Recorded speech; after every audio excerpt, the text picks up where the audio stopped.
My name is Prizzy.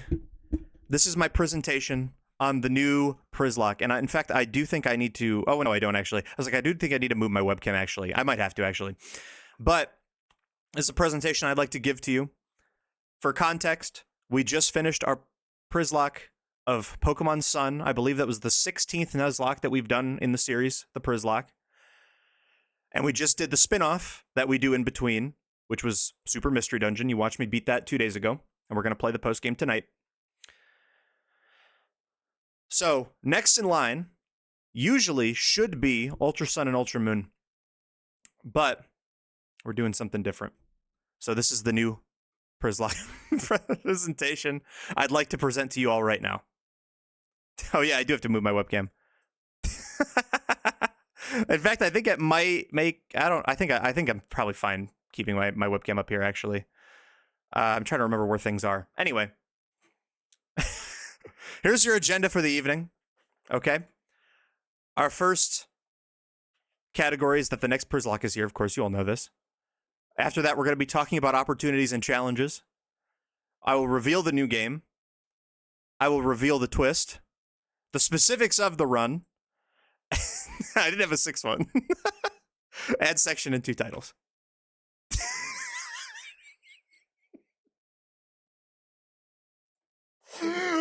Okay, it's time for another Przzlocke. Okay, maybe I do have to move my thing. Hold on.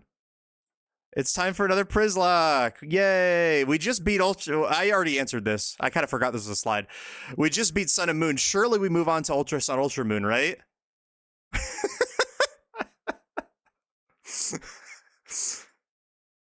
Wrong.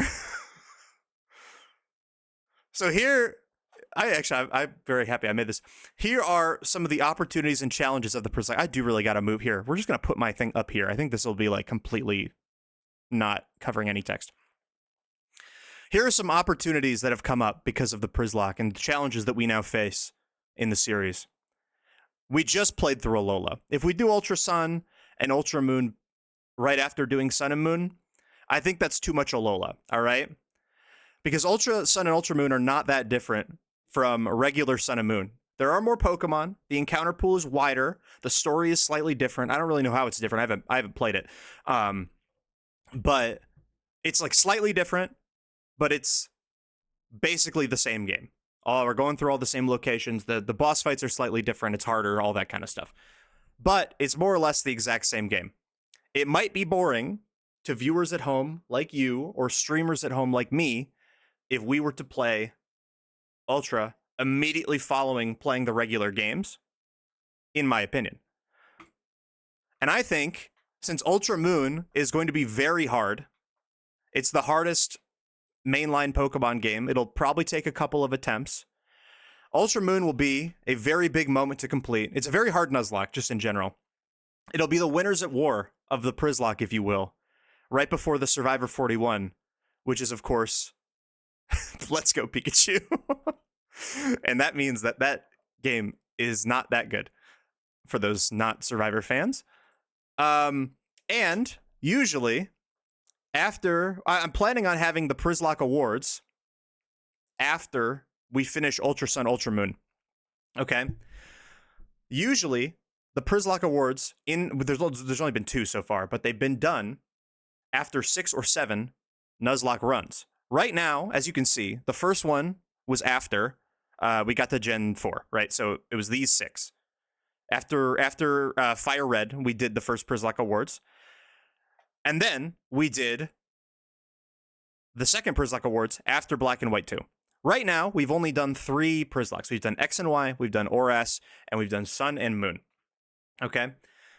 If we just did Ultra Sun and we did it, that'd only be 4 runs before we do the awards again.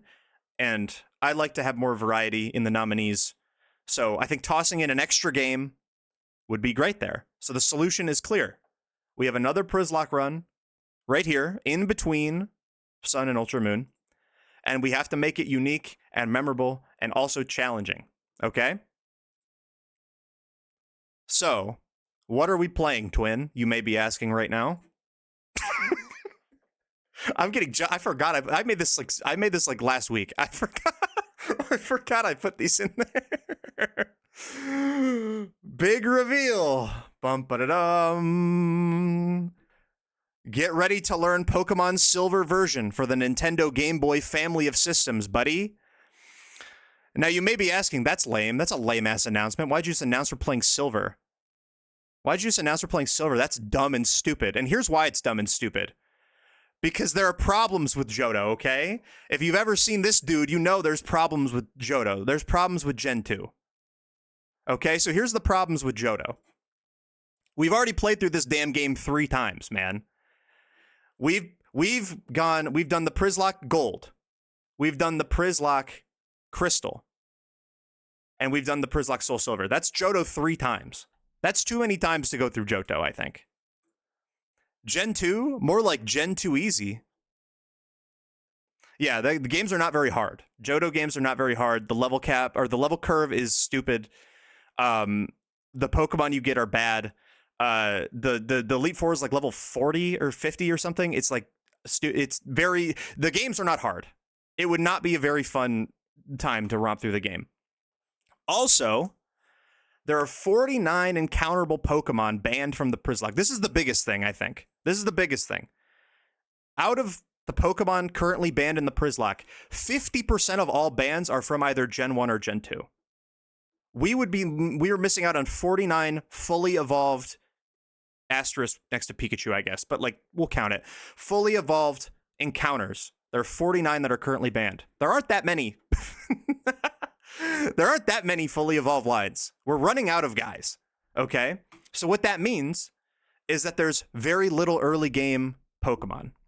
All right? Just off the top of my head, like first of all the starters are banned. We've already used every single Gen 2 starter. We've used all the Kanto starters. There are no more starters that exist in that game that we have not used. We've also used a bunch of early route Pokemon. We've used Fearow, Rattata, both the Nidorans, Butterfree. There's a bunch that I've already used. Okay, so first of all, we're not going to get good stuff early game, and it's going to be predetermined. Like, there's not going to be anything exciting about it. We're just going to be like, okay, this is where I get like Hoot Hoot. Okay, I'm going to run through the grass until I get Hoot Hoot, or like Wooper, like later on, or like Hoppip, or whatever. Like, whatever it is, it's not going to be exciting. There's no fun. There's nothing fun about the encounters anymore. Also, Johto's fuck-ass Pokedex, man. If you know anything about the games, you know that this Pokedex is stupid. Completely and utterly stupid.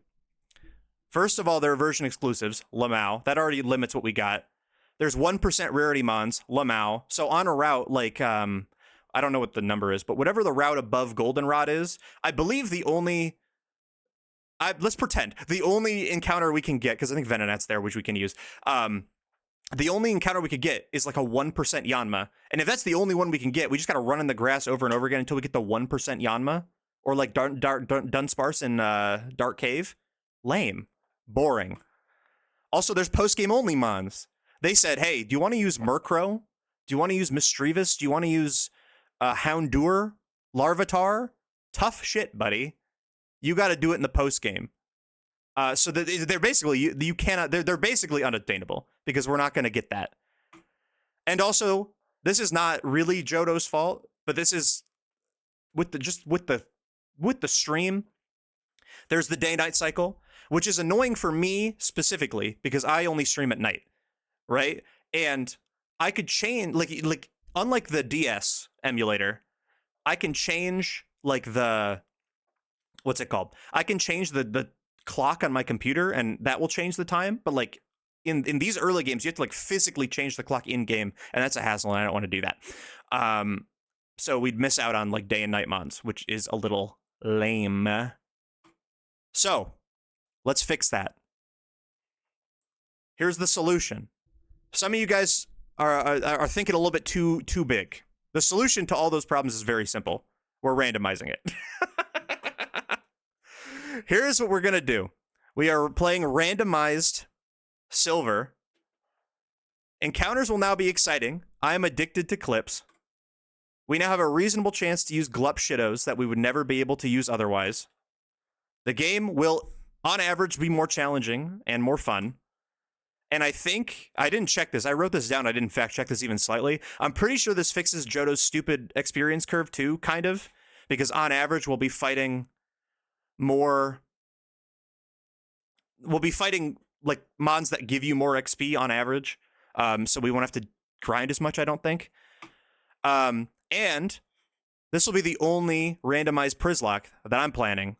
So it will have a unique identity, being the randomized one, which I think is nice.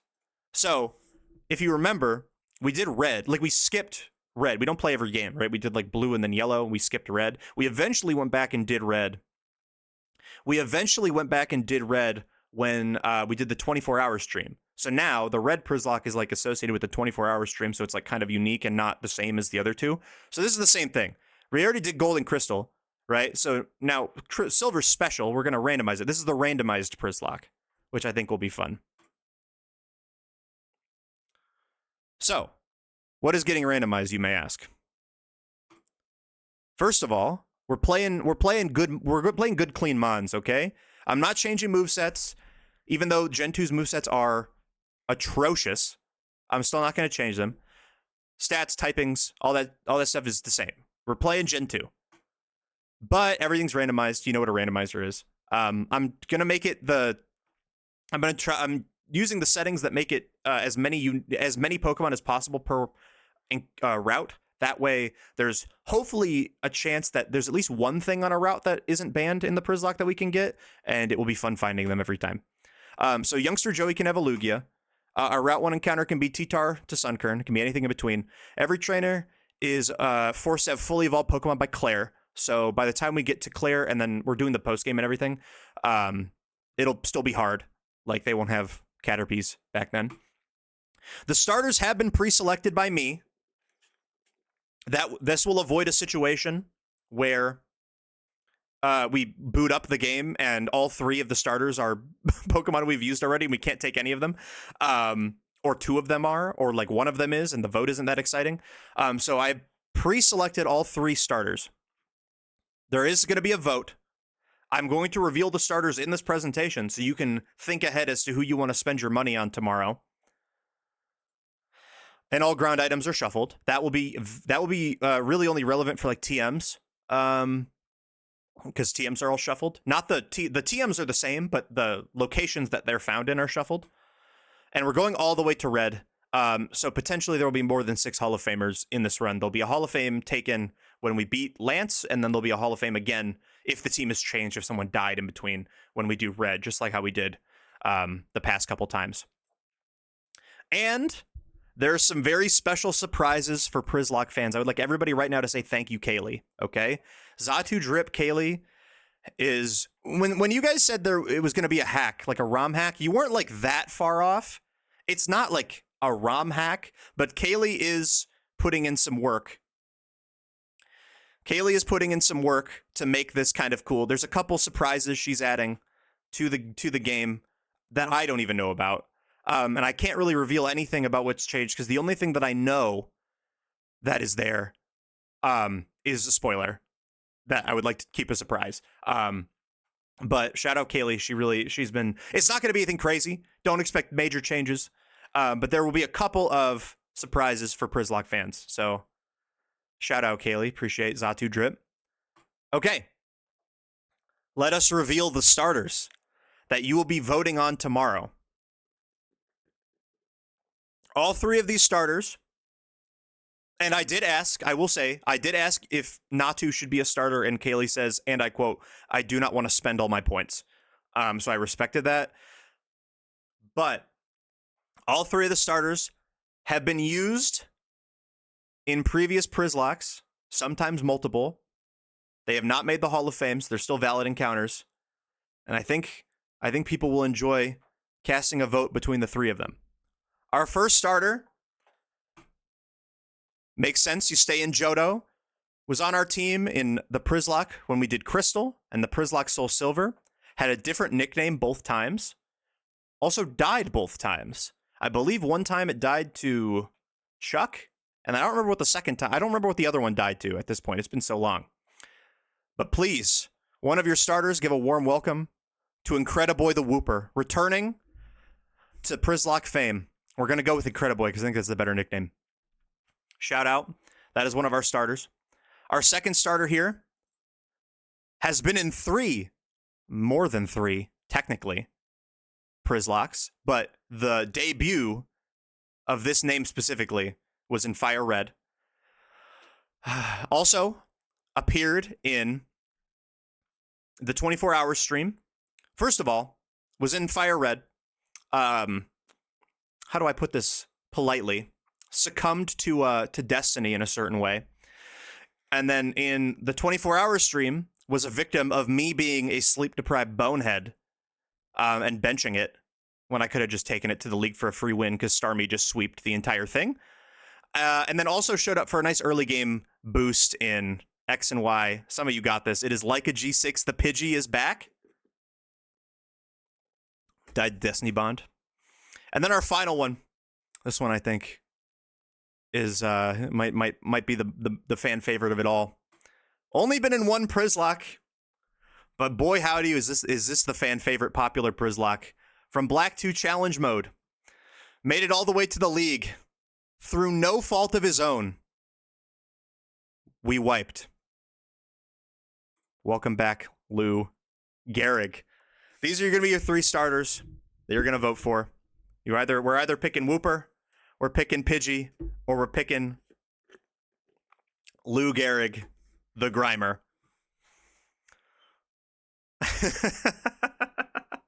See? This is a fan favorites. I see you. So these are the starters. I picked them out specifically. For just a little behind the scenes. There aren't that many Pokemon that like I try to pick ones that like we've used and like were memorable and also could evolve and like felt like a starter kind of. The only 3-stage Pokemon, like Pidgey was a shoo-in because it's a 3-stager. The only other 3-stager was Nodnar's the Weedle, and I was like, I cannot give myself a Weedle starter. That would be too bad. That would be too weak, even for that. And the only other one that like could even possibly be the case would be Natu or like Paris. And I thought that Paris would be pretty bad too. All right. And now these are the available encounters that we can find in this game. Okay, let me move my webcam again. Hold on. As you can see, I mentioned this earlier, but as you can see, up top here, these are all the Gen 1 or 2 Mons that have been banned in the Przzlocke, okay? There are a lot of them. These are all the Pokemon that are still legal. And you may notice something a little fishy about these images. We're going to implement something that I like to dub the rule of cool. This is not something that I came up with. This is something in sports. If you're familiar with sports, you know about the rule of cool. Basically, the rule of cool states that even if something, it's like an unwritten rule, where even if something is like a penalty in football or a flag in football or like a penalty in basketball or foul or whatever, if it's technically against the rules, but it's not that big of a deal and it's cool, you just allow it. You just let them play, right? So we're rule of cooling the fact that since it's randomized, right? Youngster Joey can have a Lugia. We can run into legendaries, pseudo legendaries, Gengars, like fully evolved guys really early. The entire game, exploders too. That would also like there's a pretty high chance of getting someone who can explode. We're rule of cooling and allowing Articuno, Moltres, Zapdos, so the birds. We're allowing Raikou, Entei, Suicune, the dogs, and we're allowing Celebi. We're not allowing Mewtwo, Mew, Lugia, or Ho-Oh. I think they are still too broken, regardless of what we're up against, right? So I feel, first of all, the birds are not that good. So I think they're fine. I think we can let them hang. The dogs are pretty good. They might be a little too strong, but I think it would be fun if we randomly get, like, our first encounter is like a random legendary and we could catch it. Like, the encounter rate is still, like, if you've randomized a ROM, you know, you can boost the catch rate of things. Like, I boosted it very slightly, so it's not, like, impossible to catch legendaries, you know, if early game we only have access to Pokeballs, you know, but it's still not easy. So if we manage to catch one, I think we should be able to use it. And you may be asking, Brendan Prizzy, why is Mew not allowed? Why is Celebi allowed? And I will explain. I don't think that they're that like they have the same for context. They have the same base stat total. They both have the same stats. They Celebi's typing is slightly worse. Grass makes it worse compared to pure psychic. That's not the reason. I don't really think that's like that big of a deal. I did a little bit of research and I looked up their movesets. Okay. First of all, TMs being randomized, like not like I mentioned this, the TMs aren't randomized, but the placements of the TMs are randomized. And it's Gen 2, so TMs break after you use them. Mew can learn every TM. So if we get like a broken TM early game, Mew can just use it. Celebi cannot learn every TM. And also, you have to like sacrifice a TM to make it work. But the thing about Mew is that thing learns Psychic by level up at like before the league, which is disgusting. Celebi, would you believe it, does not learn Psychic by level up in this game. You're running Ancient Power. You're running Confusion and Ancient Power if you catch Celebi, and then you have to sacrifice. I think you have to sacrifice your Psychic TM on it. Your one-time use Psychic TM, if you can even find it, because it's not the same. It's not going to be in Mr. Psychic's house for free in this game. It might be somewhere random. It might be somewhere we never check. You know, we might just never get it. We might get it early. You know. So I felt that was a fair enough trade-off. Celebi, you have to use your like very valuable Psychic TM on it that you get one of, I think, maybe two, and like you aren't saved by the fact that but by like Mew you could teach it whatever and then it just learns Psychic at level 40, I think, and then you're fine. But yeah, also its typing is worse because it has more weaknesses. Grass and Psychic do not complement each other at all. Not that Bug is like a spammable type, so the 4 times weakness doesn't matter, but like you're weak to Flying and Fire, which I think is like kind of relevant. But yeah, so Mewtwo, Mew, and Lugia spamming Psychic seems a little bit too broken, and then obviously Lugia and Ho-Oh and Mewtwo have like disgusting base stat totals, whereas everything else is like kind of more reasonable. So I think that's why I would like to, that's why I felt comfortable allowing Celebi but not allowing Mew. And also low-key, I mean, this isn't really the reason, but I did just use Mew when we played BDSP to do my living decks, so I'd like to use Celebi if I could. Anyway, so these are your encounters down here, okay? There is some bullshit. Let me tell you, there is some dog shit down here, okay? There are some good mons, don't get me wrong, especially in Gen 2. Like, we still got some pretty solid Pokemon that you can, like, do things with and play the game with. There's also some Pokemon that, like, you'd never encounter, like Sneasel or Corsola or what's another one that, like, you can never encounter? Yanma, I guess. Mantine. Mantine is exclusive to Gold, so we wouldn't be able to use Mantine at all if we didn't randomize it. So there's still some good mons. But your Hall of Fame, like a new Przzlocke MVP will be in this list here. And let me tell you, it might be a Pokemon blue that's blue with yellow accents, because clearly that's just like the pattern that the Przzlocke goes on. Anyway, that is what we're doing. Any questions? Ask away. Give your audience space to resolve doubts or concerns. Open up the discussion before any. I didn't change the slide even slightly. I didn't change. I just, whatever the template had, I just tossed this in here. Okay. I kind of underestimated how many chat messages there would be. I probably cannot go back and read every single one. In fact, my chat does not scroll up that far. I'm sorry. Okay.